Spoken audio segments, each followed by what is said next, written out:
Hey everyone, welcome to the channel. My name is Nate, and in this tutorial, I'm going to be showing you step by step how to sell with Amazon FBA. Now, quick note here, we're not selling you anything. There's no courses, there's no pitches. You don't have to worry about us going through here and just telling you to buy our $1,000 course. Look, the truth is you don't have to spend any money in order to learn how to do Amazon FBA. It's still very much alive and well in 2021, and we're going to show you everything that you need to know. This is a beginner's guide on Amazon FBA. We're going to give you as much information as possible in this video. So I recommend taking out a pen, taking out a piece of paper, taking some notes on this video. We'll leave some of the show notes down below, but like I said, we have nothing here to sell you. So just enjoy this, take some notes, and I think it's going to be of quite a bit of value for you. So let's get started here, but it's important to note as well that this is not a get-rich-quick type of idea. While this is still very much alive and well, we know people who are selling hundreds of thousands of dollars worth of products on Amazon, and we've done this quite a bit ourselves.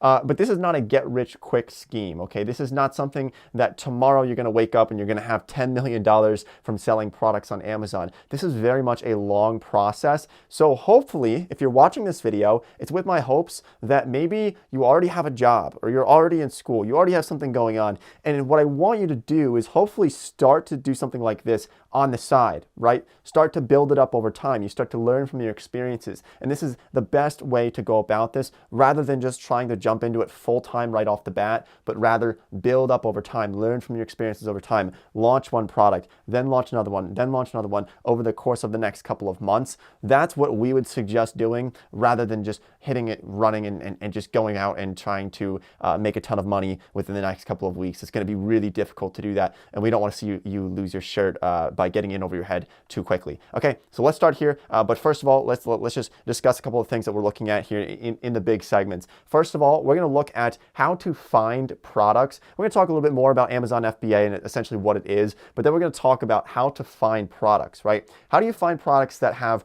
a lot of demand and not very much supply? I don't know if you've taken any type of economics courses or studied economics, but you'll know that you want to be in the position where there's not very much supply, but there's a lot of demand. We'll show you how to find those different types of products. There's a couple of great techniques that we have for that. And then we'll talk about how to actually source those products, right? How do we find the products that we can then go sell? How do we find manufacturers? Should we deal with trading companies? Should we go straight to the manufacturer? How do we get that over to America or wherever you're based in? And so we'll go over as much as we can in regards to sourcing products, buying those products. It sounds pretty scary by maybe ordering pallets of products from some type of country on the other side of the world, but it can actually be a lot easier and simpler once you get the process rolling. So if at any point you feel intimidated from this, just know that it's going to take some time, okay? But you take it one step at a time, you start to build this knowledge, and you really can win with this. So let's start off by understanding fulfillment by Amazon, Amazon FBA. That's what it stands for. It's fulfillment by Amazon. Now, this is the most popular route for people who are selling on Amazon, especially in 2021. There's also another option though, if you don't want it fulfilled by Amazon, meaning that Amazon is actually shipping out the packages for you. You're not the one putting those packages in the mail. This is what you'll see when people do Amazon FBA. You'll see this Prime option as well. So they're shipping out from their warehouses. You're just the seller, so you're getting a cut there. This is a great move for most people, but there's also something called Amazon FBM, which is fulfillment by merchant, which is essentially you can list something on Amazon and then you can ship that product out yourself. You can totally do that. I actually know a lot of people who might prefer to do that when they first start off selling on Amazon, and there's pros and cons to each one of these. Now, we'll be primarily talking about FBA, fulfillment by Amazon, where they ship it out, but we will touch on FBM a little bit on if you want to ship those products out yourself. Now, the pros and cons of each of these, it's important to understand this, because with something like FBA, maybe you'll save some time, and actually you'll probably end up selling more, from our experience, selling more when you do FBA, because you have that Prime shipping that's available in most cases. Amazon's shipping it for you, so it might end up saving you time as well. You don't have to run to the post office to ship those things out. The problem with Amazon FBA is that it can actually be a little bit more expensive because Amazon does take quite a few fees. And you'll notice that as a common theme throughout this, that Amazon, they take a lot of fees in a lot of different areas. This is not without good reason. I mean, they are in a lot of cases promoting your product for you. The Amazon search engine is the largest search engine for shopping in the world. So when people want to buy something, they go to Amazon and Amazon can promote this product for you. So it's great to have that on there. Now, fulfillment by merchant, just very quickly to run over this, it's probably going to save you some money in fees because you might be able to do this yourself. You don't have to pay all these various Amazon fees, but we find that you actually end up don't selling as much, and people really do want to have that Prime 2-day shipping included there. They don't want to have to pay an extra $5.95 for shipping. So we suggest going with FBA if you can, especially if the margins are still there. We'll talk about profit margins in just a minute as well. But let's get into the section here where we talk about finding products. How the hell do we find a product to sell on Amazon? Now, admittedly, it used to be a lot easier to find products with good profit margins 5 or 10 years ago selling on Amazon, but it's still very possible to find products like this. So one strategy that we could use, which is probably the beginner strategy, is just going through and randomly searching for things and kind of guessing. We used to do this actually way back when I used to sell a lot of products on eBay. What we would do is I would anytime that I would buy something, I would look at the product cost, and then I would go and try to source the product, and I would try to compare that and just see if I could get it for a lower price. This isn't the best method, right? Like if I go on here and maybe I'm thinking about selling some type of winter gloves, right? And I'm looking through here and I'm just trying to find something, right? This is going to be really difficult to just kind of go throughout this and find products without any type of software or any type of help, because who knows, okay, this is selling for $16.95, but is it possible to tap into this? It has a lot of reviews. It's already at the top here. These are actually sponsored. And so what we recommend doing is not just going through here and blindly guessing on products. This is going to end up in just a really big fiasco for you. What we suggest doing is getting this piece of software called Jungle Scout. So Jungle Scout is a software. It's going to cost you a little bit of money. I don't know if we have any discount codes, but we'll leave a link to it down below just so you can check it out if you would like to. And like I said, I don't think that there is a discount code, but if there is one, we will include it down below. But basically what Jungle Scout does, it's this beautiful piece of software. I absolutely love it.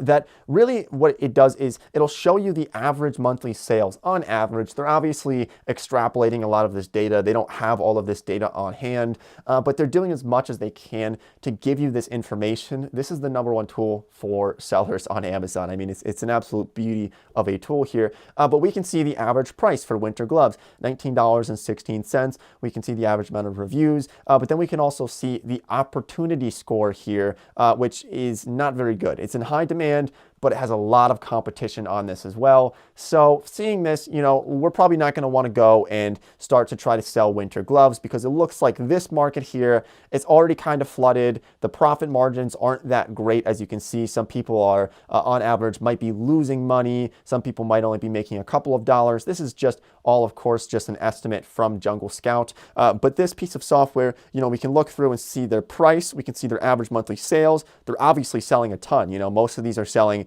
10, 20, 30, or 40,000 gloves per month, products per month. So they're absolutely crushing with that. But it's going to be really difficult for us to tap into that. So we're not going to go with that one. But we want to actually, instead of just guessing here and using this software, which you could do, what we're actually going to do is we're going to go over to Jungle Scout, right? And so we're going to go over to Jungle Scout. I'm going to log in here. And we're going to actually look for the new opportunities, right? The product opportunities. There's a tab on this site that will allow us to do this. If you don't want to go through and use this software, if you don't want to pay for the software, you can still do this. We'll talk more about that later in this video if you want to forego that. But I think it's probably going to be worth an investment, to be totally honest with you, at least to do some initial product research. So once this page loads here, I'm going to be able to log in. And then we're going to be able to look at new opportunities available to us here. So we're logged into the Jungle Scout dashboard here. And now what we're going to do is we're going to go to product research. I'm going to click down here and we're going to go to opportunity finder. And now once we have the opportunity finder, this is where we can start to discover different types of products that we might want to consider selling. Now, I urge you to not just try to sell products that you love or that you use or that you're passionate about, because those products might not have good margins. We need to find products that it doesn't matter if I like it or not. It doesn't matter if I myself am using that product. For example, if I'm selling women's razors, I don't use women's razors, but that's okay, because as long as it makes me some money and it's a good product, because at the end of the day, if it's a bad product, you're not going to be selling on Amazon for very long. That's true. So now what we're going to do is we can select all categories, but I actually like to target a couple of different categories. So home and kitchen, for example, maybe office products is one that we found to be pretty profitable. And you can go through here and decide which ones you want to go for, or we probably would suggest just selecting all here for the time being to kind of get your feet wet and try to discover certain types of products. Now, once we do that, we can go and look at the average monthly units sold. I would suggest going for a product that's selling at least 100 units per month. If there's 5 per month because you're trying to sell some type of weird, obscure fly trap thing that nobody's ever really heard of, it's probably not going to be worth your time or anybody else's time to spend energy on a listing that's not selling anything because nobody's searching for it. So for this, let's just set a minimum of 100 monthly units sold. This is a pretty low number. You could even set this closer to 500 or closer to 1,000 if you would like to. But for our first product, we'll start with just 100 units. Now we can also look at the average monthly price. I would suggest setting a filter for this. The reason for this is because if you're selling a product on Amazon for $10 or less, what we find is that your profits will be almost non-existent, meaning that Amazon, they do take a lot of fees, but there's also shipping. There's the cost of actually making the product, getting it to Amazon, them shipping it out, they're taking fees, and there's going to be product returns, there's going to be other problems. I would not suggest selling anything less than $10 with Amazon FBA. You're just not going to have good profit margins at all unless you're getting your actual product for like 10 cents and you're able to sell it for $10, which is pretty rare. So we're going to set a minimum price for $10 and a maximum price we're going to set at about $80 here, just so that we don't have too many products showing up. But also what we find is that if you have a product on Amazon for $500, you're going to get far fewer sales on that. Most people aren't going to be able to just convert on cold traffic. So we're going to keep that from a $10 to an $80 range. The other reason why we're capping this average monthly price at $80 is because if you're just starting to sell products on Amazon, you're probably not going to be able to afford to sell $500 sofas and 1,000 of those. You probably don't have that much money to invest into something like Amazon FBA, right? So we want to keep this price a little bit low for our first round of products that we are trying to sell. And you can go through and add some more filters on here if you would like. What I would do is suggest turning this competition down from very low down to about medium competition. They run a number of different factors in this to decide what's going to be competitive and what's not competitive, but this is going to help you tap into those niches or those industries that everybody's not in, right? Like if we try to sell cutting boards, everybody's selling cutting boards. It's really hard to tap into that because so many people are searching for it. So we're going to go for something very low to medium competition. We can also look at seasonality as well, which is going to be important. Christmas just happened, so we probably don't want to sell a Christmas item, or it could actually be a way to get into the market here. So now what we're going to do is we're going to click search because we've set our different things here. So we're going to wait for this to load for just a second, and it looks like it just loaded here. So now we can go through here and we can look at all these different products that popped up based off of our search criteria for a product that we might want to sell on Amazon. So we can go through here and you're going to see ones that you just are not going to be relevant to you. So a Yankee candle, I'm not going to sell that because, well, I don't own Yankee candles. So we're going to go through here because what we're really going for in this case is we're probably trying to find something that we can private label, meaning that we can actually source from a manufacturer, we can slap our own brand name onto it, and then we can sell it for a premium price. So, this one's actually pretty interesting right here. Valentine gnomes. I've actually seen this a number of times. We were doing some product research about 2 months ago, back in November, or maybe that was 3 months ago now, back in November, and we were looking at gnomes for Christmas. And it's just very interesting to see that for some reason, the gnome market doesn't seem very tapped into. And we're just using this as an example here for the purpose of this video. But let's say that we're just intrigued by this. So we can go ahead, we can click on Valentine gnomes, and we can look at the average units sold, right? Obviously, it's starting to pick up a lot. 1,621 units sold. in January so far. This is, of course, an estimate. This is going to be a seasonal item, so you have to decide if this is something that you really want to end up selling. But let's go ahead and let's start to look into this a little bit more, right? So let's actually search this on Amazon. So we're searching for Valentine gnomes on Amazon, and we can go ahead and we can look at what we have here. And what we have is a number of products that don't really have many reviews. I mean, take a look at this. They don't have many reviews, but they're averaging quite a few monthly sales. Now, this is, of course, an estimate. This might not be totally accurate, but it's very intriguing to see this, why there are so many gnomes being sold here, and they're getting quite a few sales, right? So this might be a product that we're interested in trying to source and trying to sell. So now, one quick note here, so we're going to use this as an example for this video here, sourcing gnomes and selling Valentine's gnomes. But the problem here is that I'm filming this video, we're creating this video in January. And so if we wanted to actually do this, we should have been ahead of the trend, right? So because it's going to take a couple of weeks to find a manufacturer, to get those to Amazon, and then Amazon ships them out and to build some reputation there. So if you're going to do something seasonal like this, you're going to want to think many months out, right? So right now, it's January. I'm going to start thinking about maybe 4th of July or Independence Day gnomes or summer gnomes and maybe Easter gnomes, right? Later on in the year so that I'm prepared for them. That's just a quick note there that I wanted to mention. So let's go back to Jungle Scout. And let's say that we're very interested in selling gnomes, right? Because they're selling quite a few gnomes here. It looks like this is a pretty good product to sell. So now that we've found a potential product that we want to end up selling, we've identified that there's demand for it, right? They're obviously selling thousands of Valentine gnomes per month, and there seems to be quite a bit of demand for it as well. Okay, so now that we have identified that, what we're going to do is try to find a way to source that, and that's going to be in the next segment here. So assuming that you are using the Jungle Scout plugin here, what we can do is we can go up to the Chrome extension, which we have installed here after we've searched for Valentine gnomes. We can go ahead and click on it.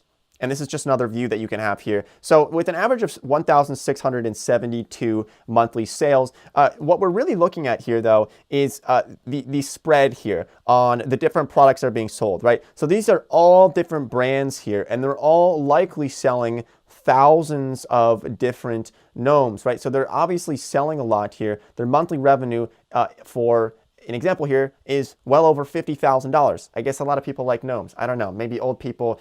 I wouldn't buy one of these, but some people obviously do, with an average price of $15.78. So we're probably not going to become multi-millionaires off of this one specific product because the margins might be a little bit low, but it could be a great way to tap into the market and start to build our reputation here. So what we can do now is we can go over to Alibaba. So this is Alibaba, and this is where we're going to source a lot of our products from. This is going to allow you to connect directly with a manufacturer, or in some cases, a trading company. So there's a difference between a manufacturer and a trading company on something like Alibaba, and you're going to want to know the differences between these two. Now, a trading company, you're likely going to end up paying more for a product because this is not actually a company that actually makes your specific product, but you're actually just kind of buying it from them, and they're like a middleman, and then they go talk to the manufacturer and get it made for you. So it's not the best option. The good thing about dealing with the trading company over a manufacturer is that their customer service tends to be a bit better from our experience. But you really do want to probably go and find a manufacturer. I have a lot of friends who do so much on Amazon FBA that they end up taking business trips over to China quite a bit, which, to just be honest here, most of the products are going to be coming from China or from some different countries that have quite a bit of manufacturing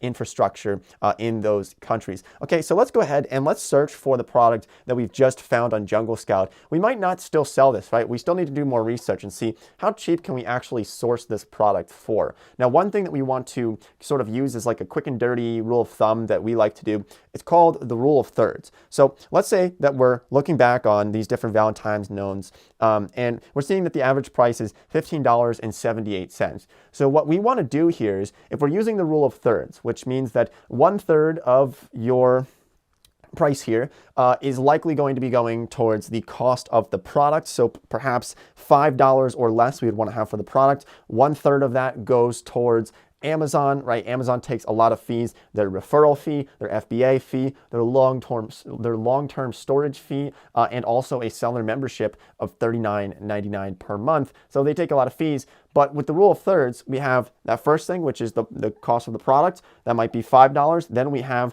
the Amazon fees, which could be another $5 or more. And then hopefully the other third can be our profit, which would be hopefully $5 in our pocket for this. So let's see if this is actually going to happen. Well, we can go back over to Alibaba here. And let's look for Valentine Gnome.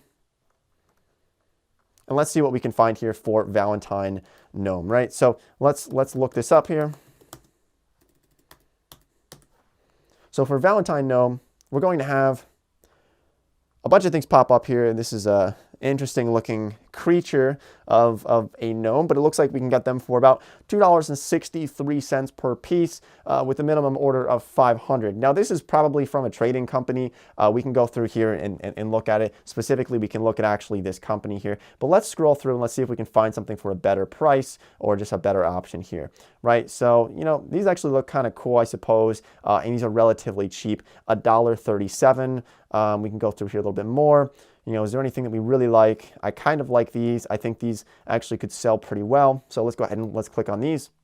And let's see what we're dealing with here. So this here is a trading company, as we can see, based off of this right here. It says trading company.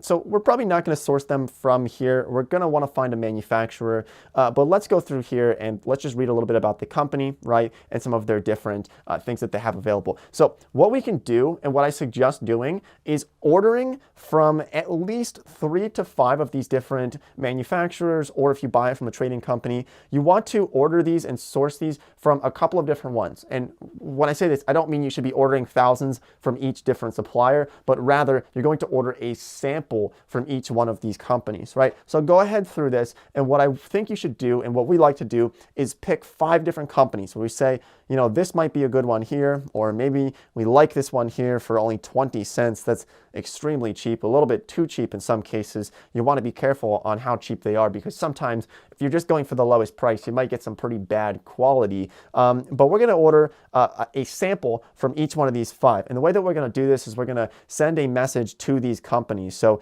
we're going to go in here and we can send a message to each one of these companies, reach out to them. We can contact them and say, hey, this is what I'm looking for. I'm looking for 1,000 of these items. I'm looking for X amount of these items to ship over to me so that I can sell them. Can you do it for this price? Blah, blah, blah. And can you also send me a sample? Is there a price for the sample? Because sometimes they're going to charge you a little bit. Actually, in a lot of cases, it's free to get a sample from these companies. They might just ask that you pay for shipping so that they don't lose a ton of money sending out samples to potential buyers. So go ahead and maybe look for 5 different products here that you can experiment with. Then you're going to end up getting those to your home, wherever else. You're going to inspect each one of those 5 different products that those companies sent you as a sample, and then you're going to decide, based off of the price, based off of your negotiations with those companies, which one you think is the one that you want to use for your FBA business. Once you make that decision, then we go through the process of actually putting in an order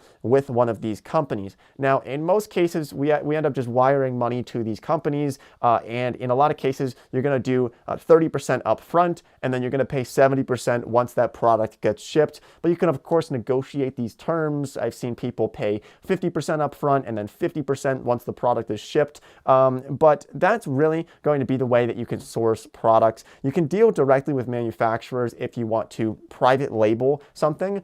For example, let's say that we're not selling gnomes, but let's say that we're selling like workout equipment. So let's just look up, right, like workout shorts, right?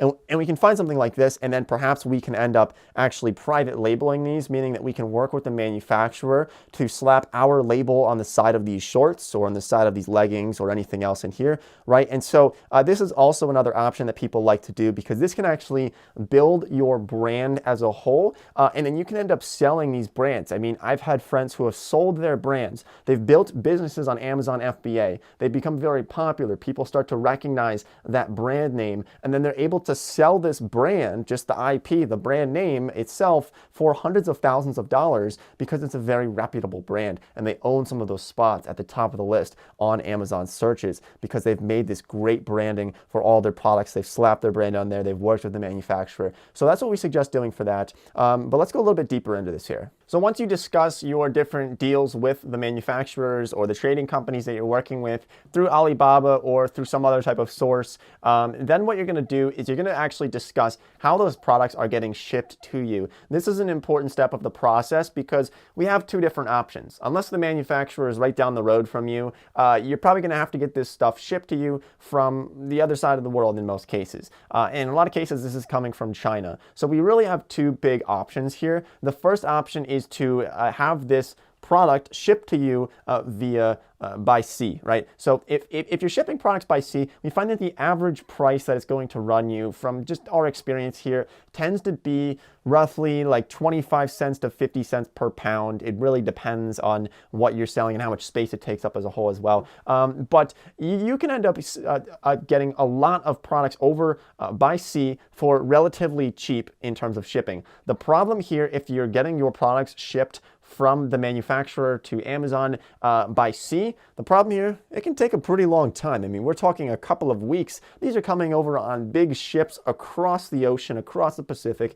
It's going to take a lot of time, in some cases over a month we've seen. So that's the problem with having your product shipped from your manufacturer to Amazon by shipping it by sea. Now, the faster way to do this is by air. The problem with air, though, as you would expect when you're getting it in like 5 days rather than a month, is that it's going to end up costing you more. We see that this can end up being closer to like $1 or $2 per pound. But of course, like I said, it does depend on the overall space that the product takes up as well. Now, you're also going to want to make sure that you have an FNSKU barcode on that so that Amazon can send those out. We can go more in depth on that in a later video. We'll do like a follow-up here to kind of touch on a couple of things that maybe you would like us to go over. But also, please let us know down below in the comment section if there's something else you would like us to elaborate on more. I'm trying to cover as much as I can here, so I hope you can understand that. But what I want to do actually is take you over to the Amazon Seller Central here to show you around a little bit and so that you can get started with this.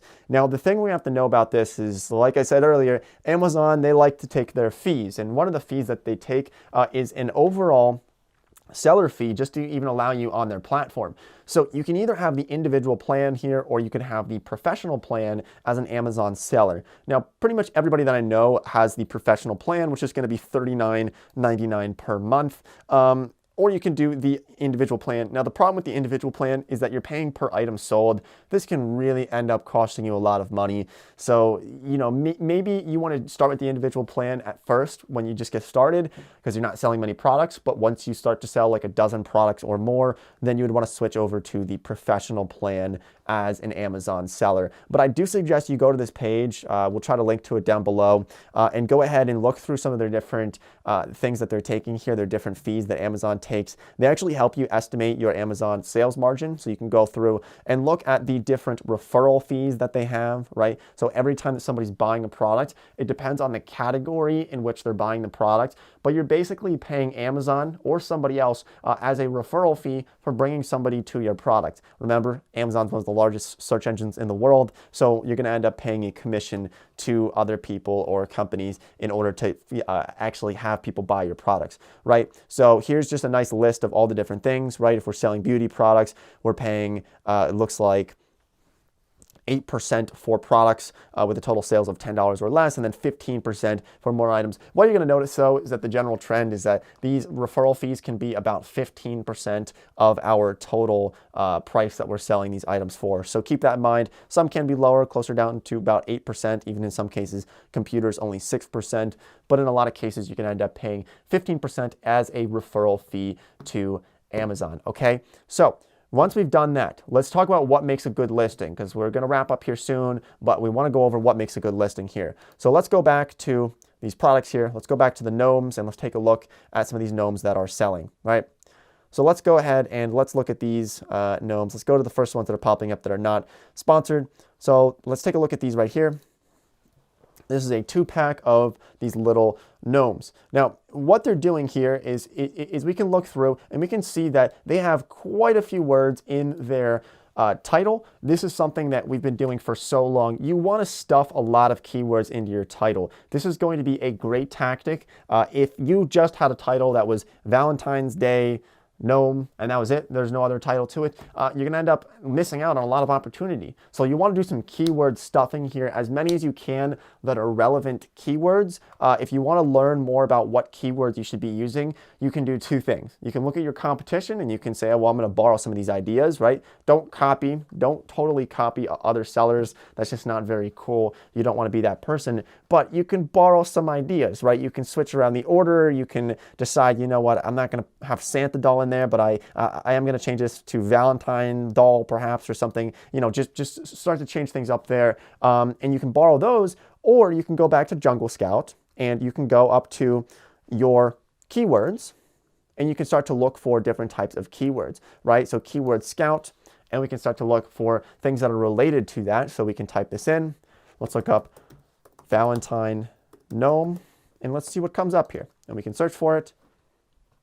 Oh, and it looks like you actually need to have a higher expensive one that we don't have here, so never mind.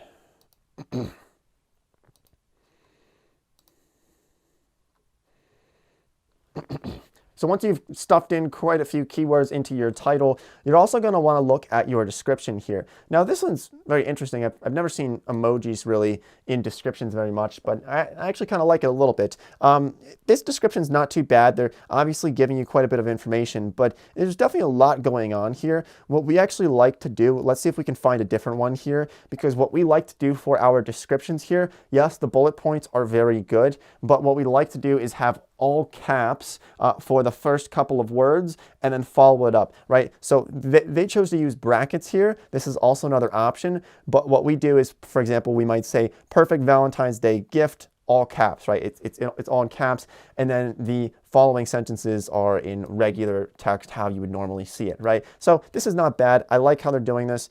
You can think about having different types of pictures as well. Amazon does want you to have your main photo as a white background for this, so keep this in mind. You're going to want a white background for this. If you're looking for ways to get pictures of your products, there's a couple of ways to do this. You can end up actually paying people. You can use Fiverr, you can use Upwork, you can send these products to photographers or models and have them take some photos with your product. I would suggest doing that because it does help with conversions when you actually have people holding your product or using your product. We see this especially with different types of fitness products. It works extremely well, right? Like if you're selling athletic shorts, you're going to want to have something besides just a white background picture. You want to have some photos of people wearing your shorts in action so that people can kind of relate to it, and we find it does sell quite a bit better that way. So let's see what else they have here and what else we can use as an option. Now, I want to show you another cool thing that we can do that most people don't tell you, which is when you scroll down and you look at this frequently bought together tab, this can be some secret sauce here, okay? Because what we can do is we can look at the items that are bought together, and we can actually end up creating a separate listing that has both of those bundled together, which can save people a lot of money, right? So what if we end up selling a product that has both gnomes and whatever the hell this thing is? It looks like it's a Happy Valentine's Day heart wooden wall decoration, right? So what if we ended up making our own product and actually bundling both of these together, selling them as one item where they get these gnomes and also this wooden Happy Valentine's Day and this love thing, because people want to do like an all-in-one. They buy some decorations for Valentine's Day, so they're buying all three of these. So we could bundle these together and make it one product and see people who are buying all three of these, they're paying $42. We can end up selling this for less, maybe $30 as a bundled deal. So that's a cool thing that a lot of people don't tell you about. We've seen a lot of success with something like that. But then we can scroll down and we can look a little bit further into this. The question part, very important. If you have people asking questions, you want to be fast with your response time. This helps out a lot of other people, not just the people asking the questions, but prospective buyers in the future as well. And then also the most important thing by far is going to be the reviews. I don't know about you, but this is the one thing that I look at all the time. I want to see the reviews, if they're good or bad. I personally rarely buy anything that has less than a 4 or a 3.5 star review. I just won't buy it. So you want to make sure that you're selling good quality products and you're getting reviews from your customers. Now, you can't just go out and ask your customers and say, hey, if you like the product, make sure you review it. If you don't like the product, don't review it. You cannot say that. So what you want to do is you can say, hey, don't forget to review the product. And you can just do this by putting like a little piece of paper in each one of the products that you're shipping out. You can have your manufacturer do this for you if you would like to when they're bundling these together, and just say, you know, here's the contact information if you have an issue with the product. You know, feel free to leave a review if you would like to. That's one thing that we've seen that helps get a lot of reviews. But let's actually talk about how to tap into the market, basically how to start selling, right? Because a lot of people find issues with this. They find it's very difficult to start to actually sell product because it's difficult to tap into it, right? Like, how do they get to the top spot on Amazon when somebody searches for something? It's really hard to get that spot. So there are basically 2 strategies that we use to get our product to the top and start to sell products immediately, even if we don't have a lot of reviews for people to base their decisions off of. Now, the 2 strategies are as follows. The first one is probably going to be, I would say, your easiest one, but it's going to cost you some money, and that's basically PPC, which is pay per click, which is going to get you towards the top. So let's say, for example, that somebody is looking for cutting boards and you happen to be selling cutting boards, right? So if somebody's looking for cutting boards, what's going to happen here? Well, Amazon, they like to make their money, and so these ones at the top here, these are all sponsored. These are all sponsored listings for cutting boards. So you could sponsor your post. This is going to cost you money. You might lose money on this, but in turn, you can end up getting some decent reviews. So it's an option. It's not the best, but it's something that, you know, maybe if you have some money to spend, you have some money to invest into this, you could consider sponsoring your post and getting it to the top just so that you can start getting some reviews. Maybe once you get 5, 6, 7 reviews, you feel like you don't have to really have it sponsored anymore because it'll already do well on its own. But that is one strategy to start to get some reviews, to start to get some sales. But keep in mind, if you're sponsoring it, it's costing you money, you're probably not going to be making nearly as much. And in some cases, you might end up losing money, which is not the overall long-term goal. Now, the other option for you to do is to basically undercut everybody else who's selling the products so that you can end up positioning yourself higher on the list, and then eventually raise your prices once you get those reviews and once you get that kind of credibility. This is a tactic that I've used for many, many years, and it works pretty well. The issue with this of undercutting your competition is that you might end up forcing your competition to also cut their prices. Because let's say that everybody in here is selling cutting boards for, you know, $20, right? We're seeing a lot of cutting boards for $25, $19, right? We're seeing a lot of cutting boards for those price ranges. Let's say you go in here and you start selling cutting boards for $12. What's going to happen? You might sell a ton of cutting boards. Your profit margins might be pretty bad. They probably are bad. You might only make like $1 or $2. But now your competition is going to look at us and say, well, wait a minute, we're losing a lot of money here because we could have been getting way more sales. So they start to lower the prices as well to compete with you. And then everybody kind of ends up losing because you drove the prices down. So you want to be careful with that. Really, the strategy here is low price for the first maybe dozen sales, the first 2 dozen sales. They write some reviews, you get some sales going, then you can raise the price. That's a tactic that I've always used. But just be careful on how long you leave that low price in there. I mean, we have brought items into the market where we've lost money on the first 100 items that we sold. We've end up lost money on purpose so that we can position ourselves in a good spot on Amazon. A little bit of a risky move, but it's something that does work if you know what you're doing. All right, everyone, so I would love to go more in depth on this. If you want to see an even longer tutorial, really getting into the nitty-gritty of like sourcing products and manufacturers and the types of messages that you send to those manufacturers, let me know in the comment section below. Go ahead, follow me on Instagram if you guys want to connect a little bit. I'll try to respond to you as much as possible. Thanks for watching the video. Like I said, guys, you don't have to pay any money for any of this information. Go ahead, find more information like this online for free. Don't pay for those $1,000 courses. They're just not worth it. We never did, and I don't think you have to either. So thanks for watching. Hope everybody has a great day, and I'll see you next video.